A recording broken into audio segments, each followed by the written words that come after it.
also heard testimony from family members of two of the men killed in the Benghazi attack. They spoke about their ongoing efforts to find out more information from the State Department. This is a little less than an hour.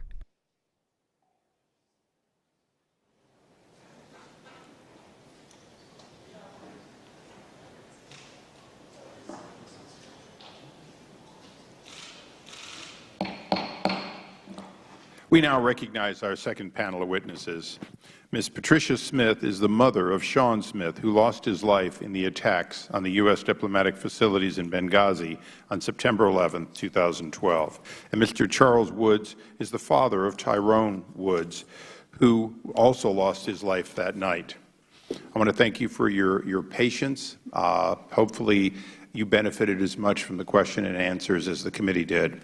Pursuant to the rules of the committee, could you please rise to take the oath? And raise your right hand. Do you solemnly swear or affirm that the testimony you are about to give will be the truth, the whole truth, and nothing but the truth? Please be seated. Let the record indicate both witnesses answered in the affirmative. You waited a long time through the first panel, and there were a great many questions. There will be many less questions, and I would ask that you tell us what you feel, what you've experienced, so that we could understand what it's been like for this slightly more than 1 year since the death of your loved ones. Ms. Smith. I don't know exactly. Do I need to do something here? I don't exactly know what to say. I have been ignored by the State Department. I've been told I was unimportant, and I had to find everything I know by going on the internet and asking questions, because nobody from the government has gotten back to me to tell me anything. And that I mean that by saying anything.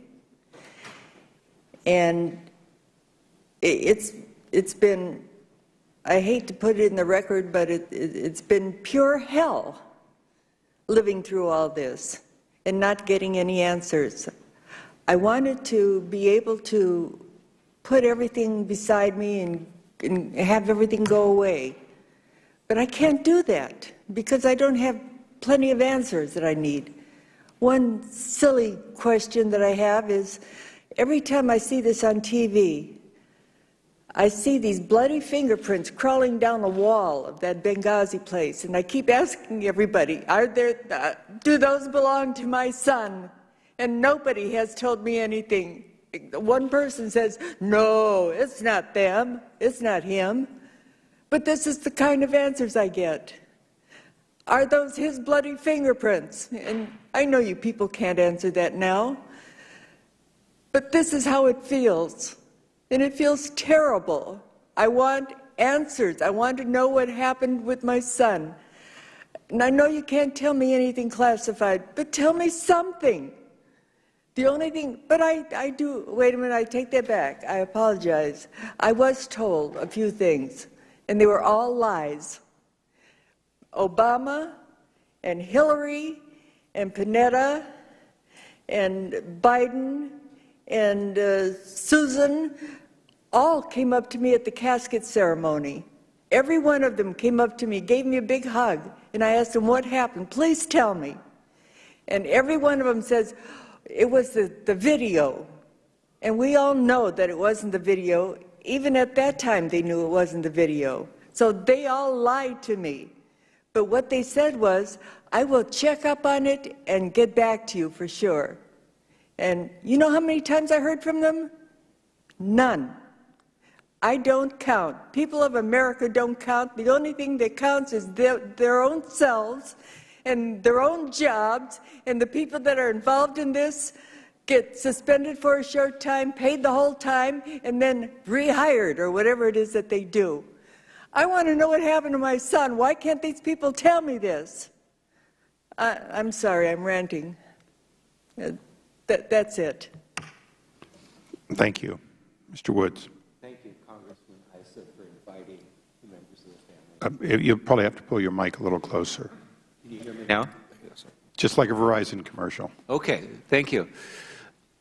First of all, I'd just like to say This tie right here is special to me. It was worn at my son's funeral, and I only wear it on special occasions. And this right here, I trust, is something special that's happening. The other thing that's special that's happening is after Ty went home to be with the Lord, I really was concerned about his son that was born he only saw for a very brief time before he left on assignment, how he'd be doing. And after 1 year, we spent the day with him yesterday. That was the one ray of sunshine through the clouds this week. So 2 special things have happened here, and I thank you for what you're doing.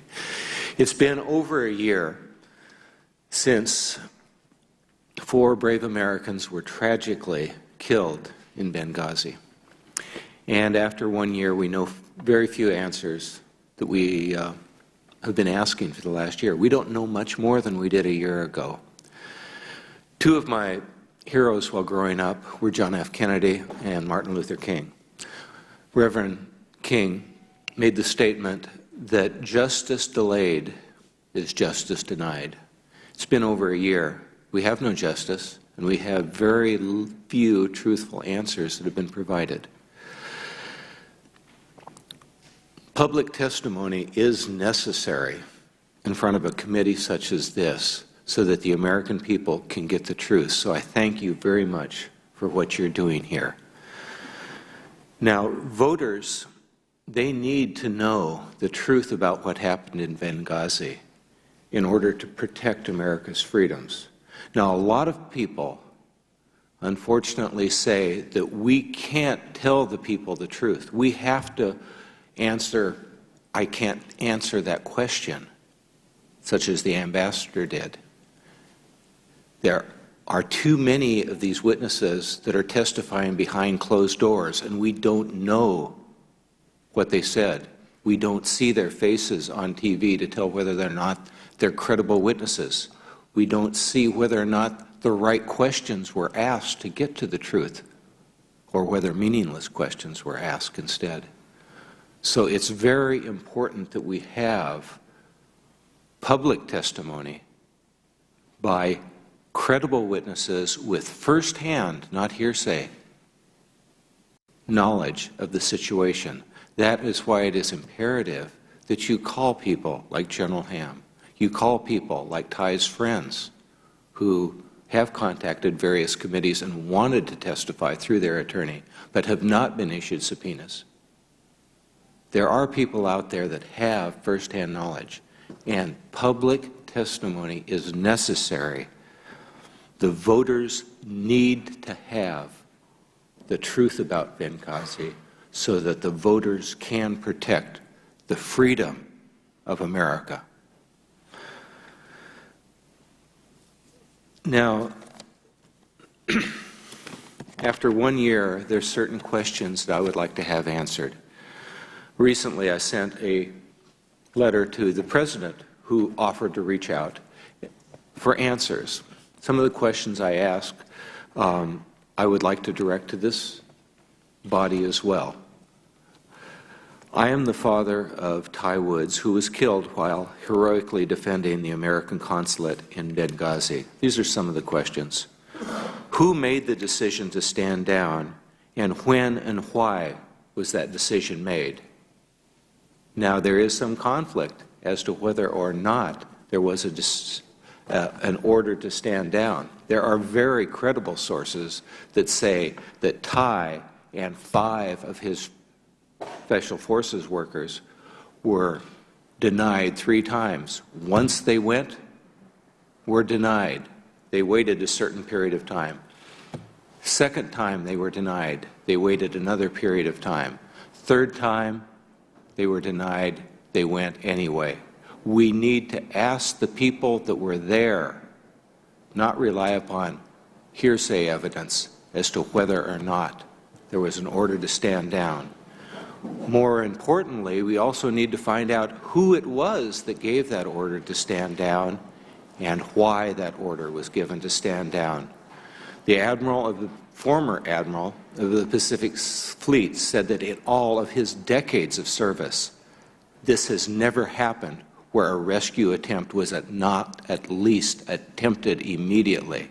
And immediately does not mean the next day. Immediately does not mean 8, 9, 10 hours later.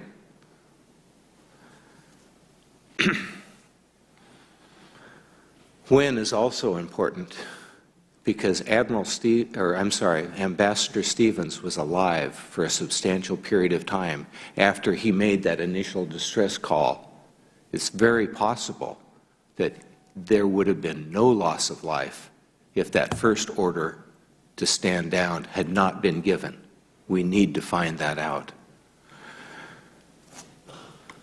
Another question, is it true that General Ham was relieved from duty for refusing to follow the order not to rescue?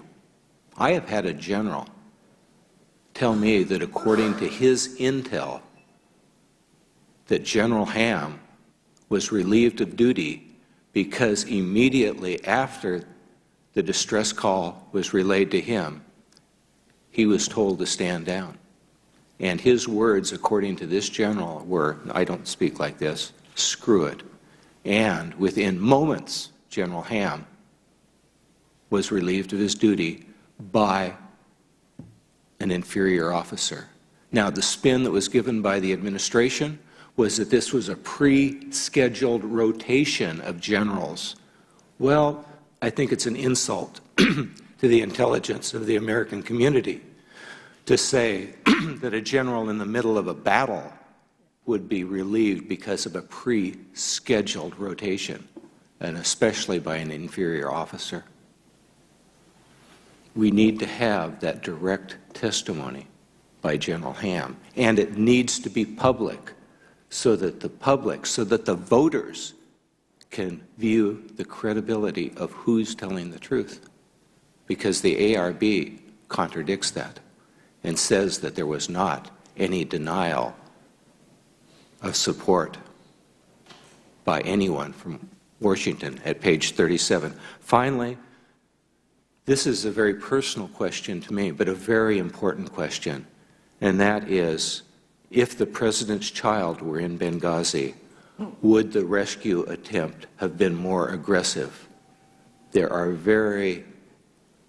very strong evidence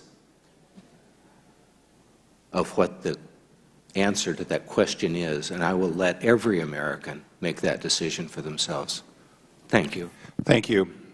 I'll be brief in my questions, and first I'll start with a comment for both of you. We're essentially the Select Committee on Investigations here in the House, and we have a counterpart in the Senate. We have a long history of doing investigations, and sometimes people talk about us writing subpoenas and demanding people and hauling people before this committee. And we don't walk away from that. Sometimes it's necessary. Today, I want you to know that just today, I signed subpoenas for Alec Henderson and John Martinek. Thank you. If there are additional witnesses who have facts and were on the ground and want us to issue subpoenas, if their names could be provided to us, we will do so. We're issuing the subpoenas for these two individuals because the State Department has repeatedly lied in how they reflected these people's availability, saying that they were available if they wanted to come forward. Well, a spokesperson in the press office, after repeatedly being asked by press officials, not us, but press officials, essentially created the obvious slant, which was that these individuals were free to come forward, but there was a criminal investigation and they might harm it. We finally have reached the end of our rope after repeated requests for these individuals. In fact, their names have never been formally given to us, but rather a large stack of information delivered to us as classified, while in fact on their face being unclassified, is guarded by a State Department official, and we may not make copies of it. Instead, we were able to find from open source the names of these individuals, and we today subpoenaed them. We will not end our investigation until all your questions are answered. Thank you. One of the questions, Mrs. Smith, that I have is, how could President Obama tell you that, in fact, this had anything to do with the video when he has said, quite frankly, during a live debate in Denver, that the next morning in the Rose Garden he knew it was a terrorist attack. And that statement in the Rose Garden obviously occurred prior to your son coming home. So that one I find hard to believe. Ambassador Rice, on the other hand, continued to be somewhat delusional as to the cause of this on 5 sequential television appearances. Secretary Clinton, I'm not sure what difference it makes to her, but I am surprised that she would make a categoric statement of something that her own acting ambassador on the ground has said before this committee under oath. He knew from the moment it happened that it was, in fact, a terrorist attack. And more importantly, the Secretary was well aware that the ambassador went to bed at 9:05 and would never have gone to bed if, in fact, there was a large demonstration occurring outside his door. For both of you, I really, truly regret your loss, and I can see the pain that you deal with every day. I'm not going to inflict any more pain on you here today. The promise I make is that as long as I have this gavel, I will continue to pursue this. As you go down the dais, at least most of the dais, you're going to see people who have worked on this and will continue to work on this. And I want you to take particular note to Mr. Chaffetz, who, on my request, made the first trip to the region, was with General Ham. And if he were sitting next to you, the testimony he would give as to what he found out from General Ham before the handlers got to him was quite a bit different than what was later related. So, Mr. Woods, we will work with you, we'll work with both of you to try to get you the truth. The fact is that will not bring your loved ones back. And the only thing we can say is that it may save somebody else as a result of their efforts. And I also want to reiterate what I think is understood, is those who picked up arms to defend the compounds undoubtedly saved the lives of their colleagues.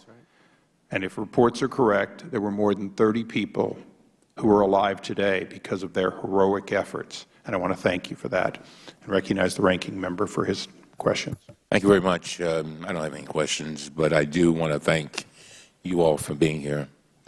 It is so important. And Mr. Woods, the last conversation I had with you was a very wonderful conversation that I've actually written about. And I remember you asked 2 things: that we find out who did this, who's responsible, and do everything in our power to bring them to justice. But you also said something else, and that was to do everything that we could to make sure it doesn't happen to anybody else. I made a commitment to you that day, and I continue to make the commitment to you today to do just that. So, Mrs. Smith and Mr. Woods, I join my colleagues in expressing our sympathy for your loss and honoring their memories. It's tough, I know, and very, very difficult. Not all of the heroes who were killed in Benghazi have family here today, but I wanted to honor those individuals as well, as I know you would. Mr. Woods, like your son, Glenn Doherty, was a Navy SEAL who spent his life serving our country. He was part of the team that responded to the USS Cole attack, and he participated in 2 tours of duty in Iraq. I'd like to read some words of kindness that friends of Glenn Doherty shared with at his memorial. Here is what one friend and former Navy SEAL said about Glenn. My friend Glenn, he would never pound his chest or tell you how great he was. Glenn was a great listener and always had experienced advice. He was the jack of all trades and the master of all, a person that was great at everything he did, a warrior, spirit balanced by kindness of hearts. Here's what another friend and former Navy SEAL said about him. Glenn was, without a doubt, the most liked man I've ever met. He was the conduit through which hundreds of people knew one another and kept in touch and up to date with each other. I can't remember ever hearing anyone say a bad thing about the man, which I find particularly interesting considering he was one of the most genuine men I've ever known. He was a brother in arms as well as a brother in life. Don't cry for Glenn. He would not approve of that. Celebrate a man who lived well and died with a gun in his hand, fighting for those too weak to fight for themselves. Another former Navy SEAL described Glenn this way. He said, Glenn Doherty was a true American hero in every sense of the word. He embodied the selfless spirit, unwavering determination to succeed, and the dedication to our country that sets the standard for what every American should strive to be. The loss of this incredible warrior is one that will forever hurt this nation's heart, as Glenn was truly a gift to the many people that knew him and even to the ones who didn't. There's nothing he wouldn't do to help those that were close to him, and he never met a stranger. Glenn was that he would not befriend. Glenn was one of the finest men I have ever had the pleasure of knowing, and the Brotherhood mourns the loss of one of its very best. And I think that we could, as a matter of fact, I know we could say the same about your sons. They were gifts to us, and guess what? You also gifts to them. And we're going to do everything in our power, as the Chairman said, to get to the bottom of this. But we thank you so much for being here. I do have another question. I do have another question, and it's not really a question, but it's when I spoke to Obama and Hillary and all the rest that I told you about, they all promised me, including Obama, that he would get back to me and that it was a fault of the video. So don't tell me that he didn't know about it. He may have changed his mind, but he did tell me that it was a fault of the video. Yeah. And I don't trust my government anymore because they lie to me. Again, I want to thank you all both for being here. Thank you. Mr. Jordan. Yeah, and I'll be brief too. I can't add to what's been expressed already, other than just to say thank you and your family for the service to our country, for coming here and testifying today. God bless you. And I'm committed, just like the Chairman said, to getting to the truth, asking every question, getting every witness and on that witness stand under oath. That's the way our system works. There's a problem in the executive branch. They have to come here in front of Congress under oath and answer questions from the legislative branch. That's how you have accountability. That's how you have the checks and balances that the Founders wanted. And I'm committed to doing that. But again, I just want to thank you for you and your family's courage and the sacrifice of each of your families has made for our country. Mr. Chaffetz. Well, thank you, Chairman. And I thank you both for being here. God bless you and your families. I just love when ordinary Americans do extraordinary things. And for both of your sons and the others that were involved, we can never forget their service, their sacrifice, and the millions of people, quite frankly, that have gone before them and done as well. And I can only hope that my kids will look at what your kids did. I just appreciate it, and I just want to say thank you. As Mr. Jordan said, part of what we do as a nation, which makes us different from so many others, is we are self-critical. We do look hard at these things, and that's why we have this inspired document called the United States Constitution. So you will always have an open door here. We have a duty and obligation to find out the truth, because you deserve that, our country deserves that, and we've got to make sure that it never, ever happens again. But here's my concern. Here's a quote from the President. This is November 14th of last year. The President said, quote, "I think that it is important for us to find out exactly what happened in Benghazi, and I'm happy to cooperate in any ways that Congress wants." That has never, ever happened. Not even close. Not even close. And it's sad to me to be 13 months after the fact and look you in the eye and tell you that has never happened. We have provided, this is again the President, we have provided every bit of information that we have, and we will continue to provide information. End quote. Again, that's never ever happened. The President continued, and we've got a full-blown investigation, and all that information will be disgorged to Congress. Again, I'm here to look you in the eye and tell you that hasn't happened either. They told us today the Accountability Review Board didn't even look at the video, didn't even look into that, didn't even see if that was one of the factors. The President continued, and I don't think there's any debate in this country that when you have 4 Americans killed, that's a problem. And we've got to get to the bottom of it, and there needs to be accountability. 13 months later, there hasn't been the accountability. That hasn't happened either. Finally, the President said, we've got to bring those who carried out to justice. There won't be any debate for me on that. I can tell you as a member of Congress, spending as much time as everybody here, who's still sitting here, by the way, that hasn't happened either. And so I know there are a lot of people who say, why are you still doing this? Why, why? It's all politics. We've been through this. The reason why. And I think if we just lived up to the promise that the President of the United States, days after an election, made to the American people, made to you, that's fine. That's the standard. I just want to live up to what the President said. I just want the President to do what he said he would do. Do you have any comments, Ms. Smith?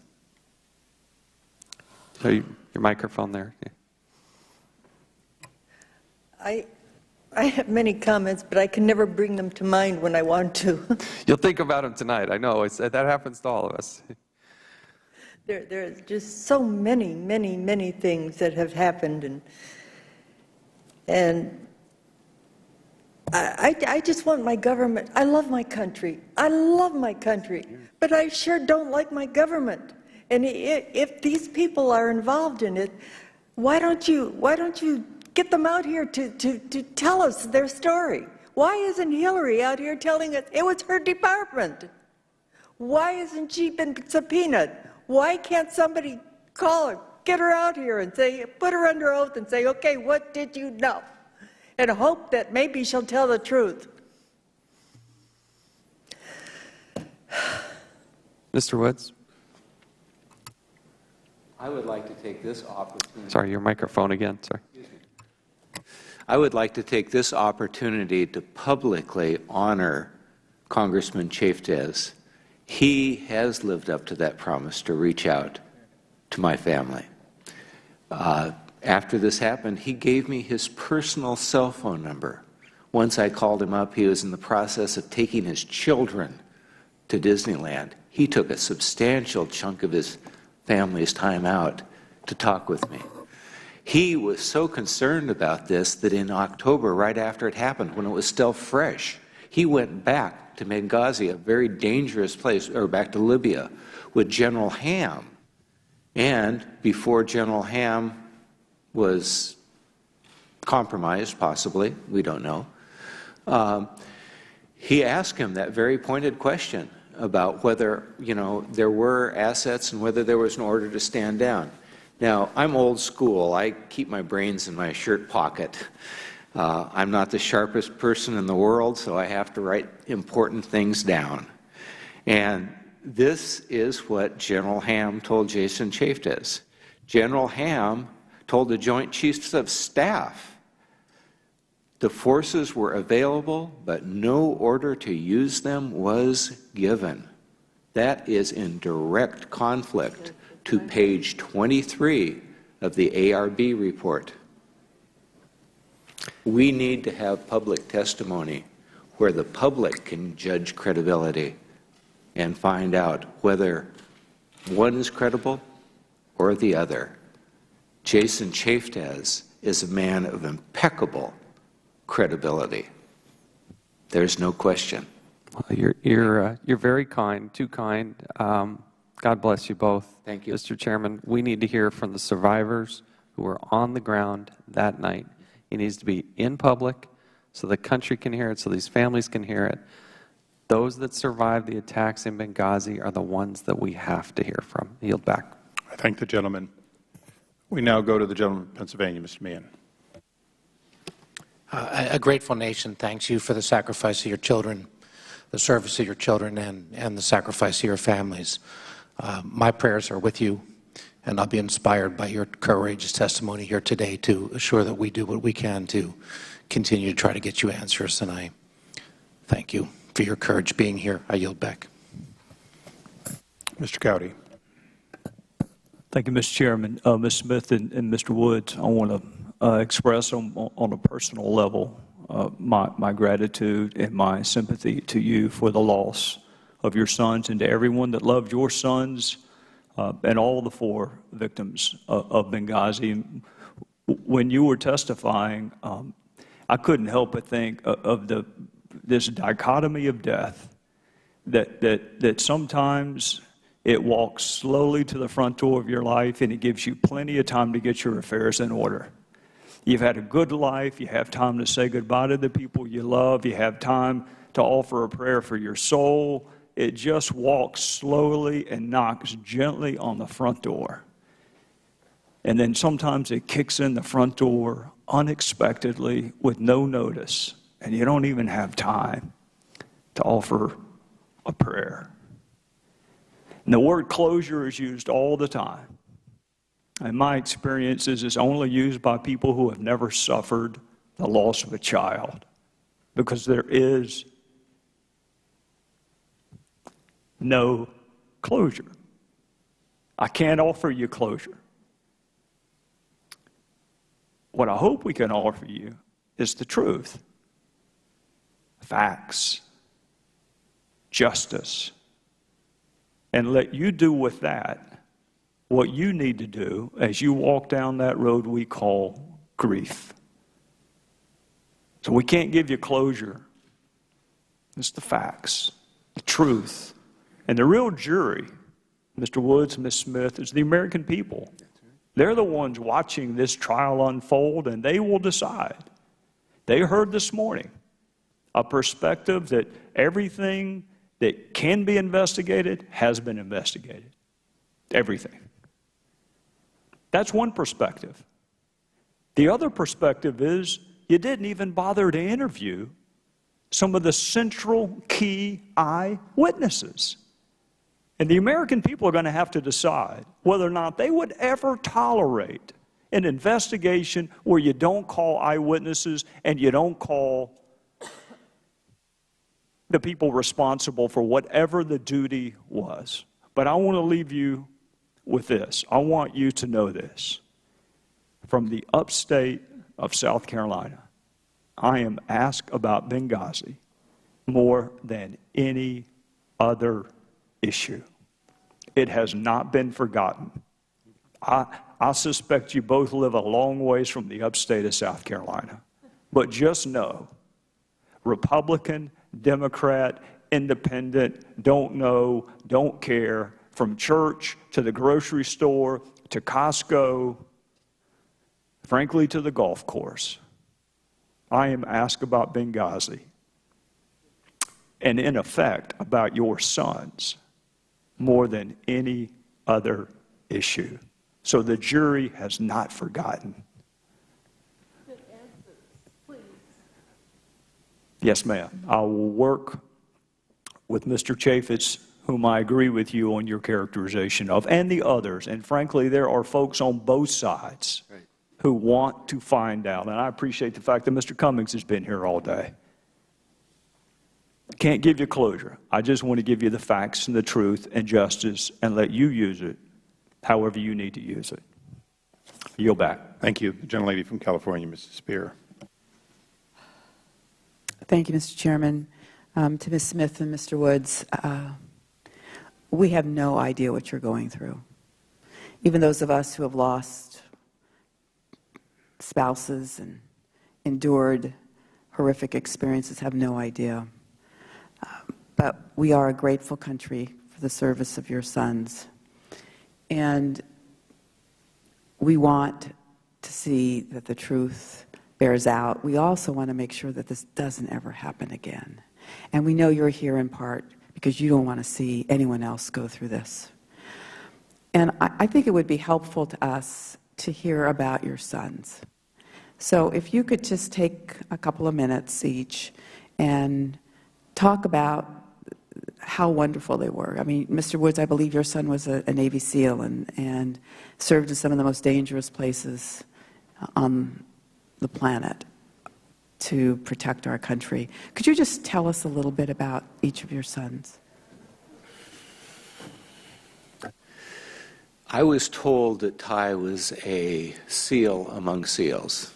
He was an alpha male among alpha males. We sat around when the bodies were coming in with several of his SEAL friends, and we were exchanging stories, like what you're asking for. They exchanged a story with me that I had never heard before. And one was that Ty was two things: a man of incredible physical and moral strength. He would not allow what they would refer to, or he would refer to, he would use the word smoke and mirrors. He would not allow any breach of integrity. He could bench press over 500 pounds. You've seen a picture of his arms, okay. Obviously a recessive gene. And once someone in authority lied to him, gave him smoke and mirrors. He took that strong Navy SEAL arm of his, lifted the person up by this part of their body, and said, in Navy SEAL language, I'll paraphrase, "Don't ever lie to me again. No more smoke and mirrors." If Ty, and I seriously think there's a very good chance up in heaven he might know more about this hearing than anyone in this room knows right now. He might know about the lack of integrity. He might take one of those people who, you can kind of paint the picture, who's shown smoke and mirrors, and figuratively speaking, lifted that person up and said, "No more lies, no more smoke and mirrors." That's what Ty would want. Thank you. Ms. Smith? Oh.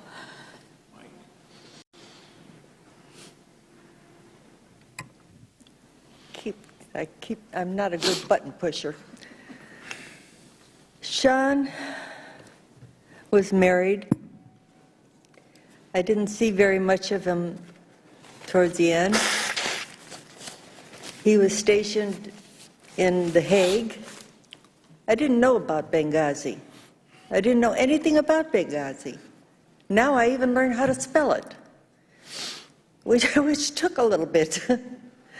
But he said he was always being sent out to various different places, and he'd call me all the time, and I'd call him all the time, and we kept in touch that way.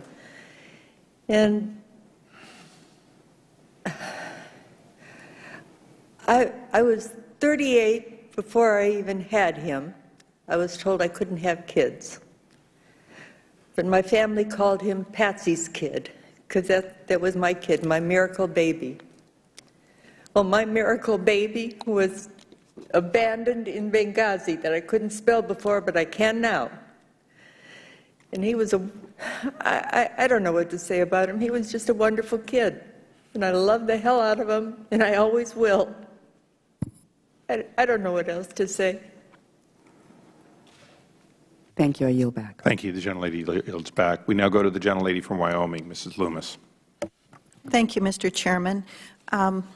Mrs. Smith, could I ask you to introduce some of your family members who are with you here today?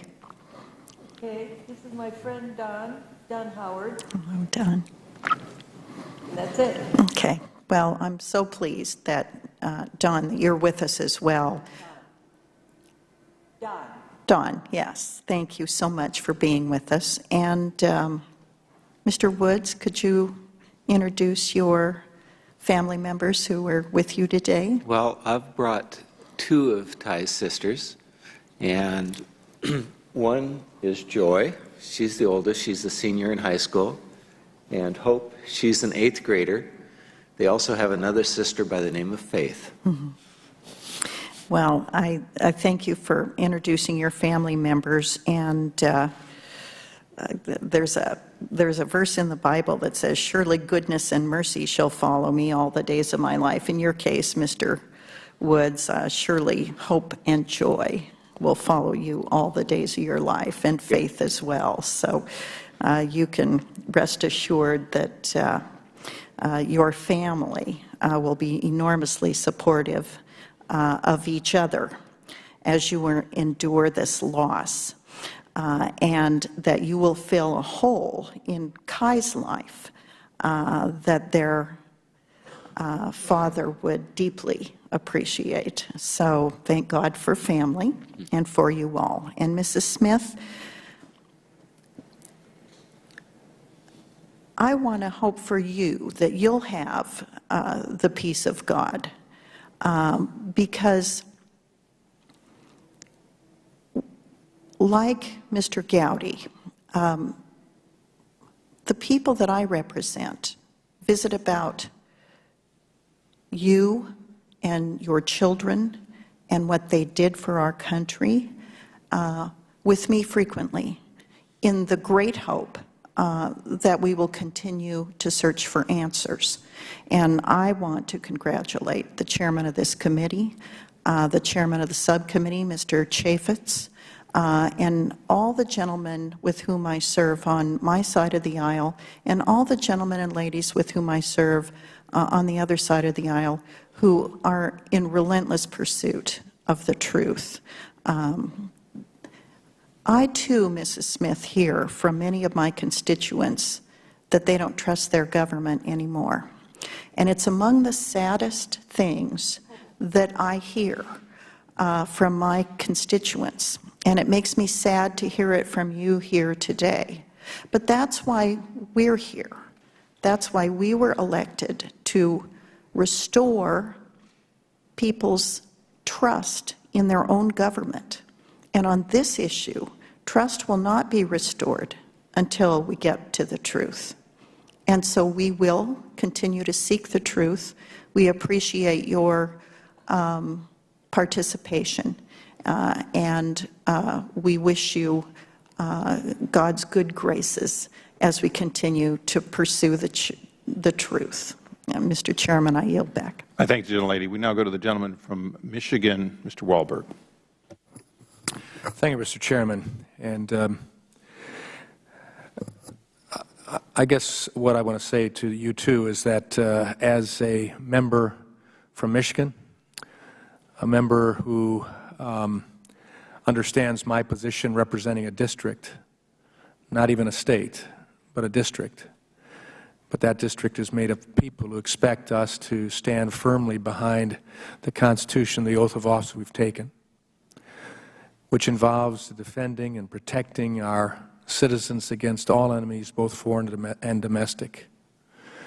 There are times when a bureaucratic maze sometimes becomes the enemy of a good and great country, which is none other than a good and great people.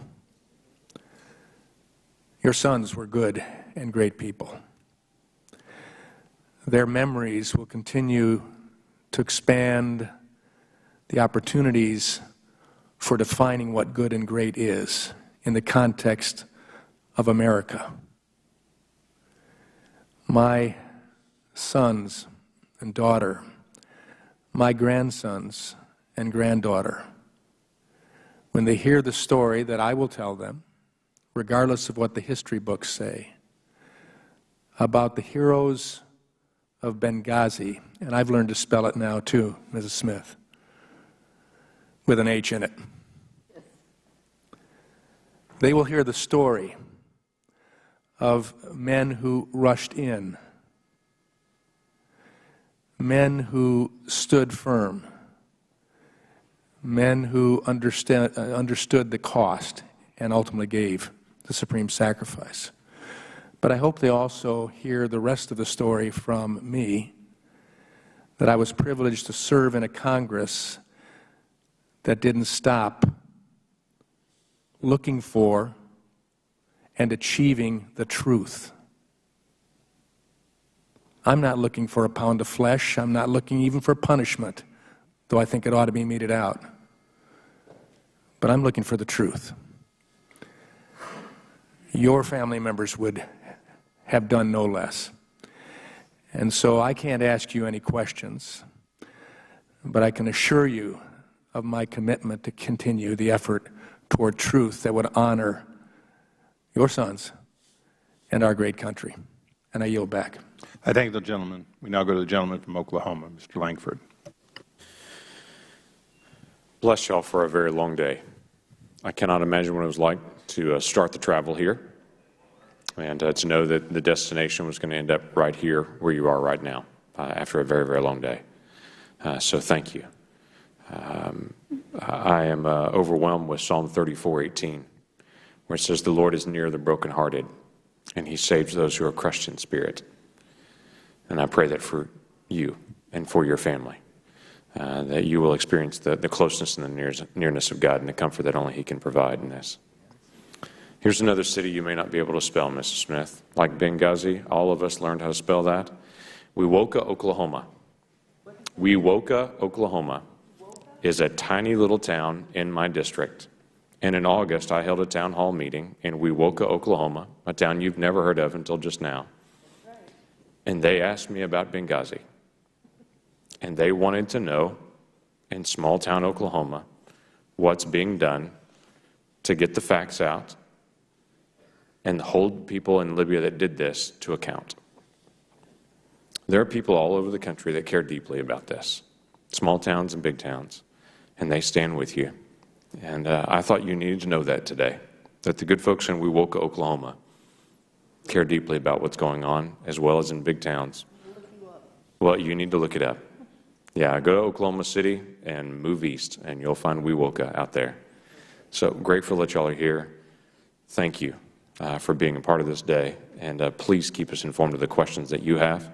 It is important that you receive what you were promised, and that's the facts and the truth. And we want to help in that in every way we can. With that, I yield back. I thank the gentleman. We now go to the gentleman from Michigan, Mr. Bentivolio. Thank you very much, Mr. Chairman. Ms. Smith, Mr. Wood, I'd like to echo and reiterate what my colleagues have said earlier in their sentiments, and know in your heart I agree with you. I feel share your frustrations in finding the truth. I was never a career politician. I served 26 years part-time and full-time in the military, served in Vietnam and Iraq freedom. Since I've been here in Washington, and I'm new, I started January 3rd, and I came to the realization that the hardest thing to find here in Washington is the truth. It's a rare thing. With the verbal two-steps, the shuffle, the verbal moonwalk, the dodge, and all those smoke and mirrors, it's pretty hard to find it. And I feel your frustration and understand exactly what you mean when you say, I love my country, but my government is a problem. Yeah. But I want you to know that I'm joining and have joined because one of the reasons I came here was to find out what actually happened in Benghazi.